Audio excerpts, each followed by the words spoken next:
Ach, es ist immer so schön Weihnachten im Kreise der Familie. Ja, genau. Ich liebe Weihnachten. Es ist immer so harmonisch. Du wieder, du bist der Weihnachtsmuffel. Du musst einmal deine negative Einstellung ändern. Ach, jetzt machen wir Bescherung.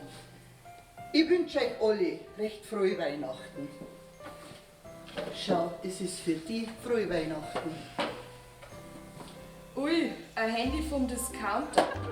Ja, was ist jetzt? Ist das nicht das Richtige? Ja, ganz super. Ein Billig-Handy. Das muss ich gleich meine Freundinnen erzählen. Ja, kleiner war halt kein Geldscheißer. Also, für die habe ich natürlich auch was. Dankeschön. Landwirtschaftssimulator. Ja, mei, du kannst doch nicht immer deine Ballerspiele, die Bläden spielen. Der Verkäufer hat gesagt, da lernst du was über die Umwelt. Wo gehst du jetzt hin? In der Umwelt.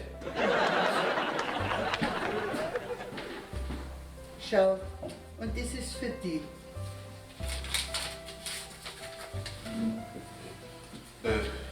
Ein bisschen Kultur, damit wir einmal was miteinander machen können. Ja, aber wir haben doch ausgemacht, dass wir uns gegenseitig geschingen.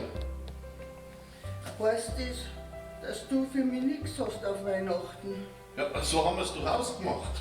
Ja, ausgemacht schon, aber so ein bisschen Kleinigkeit.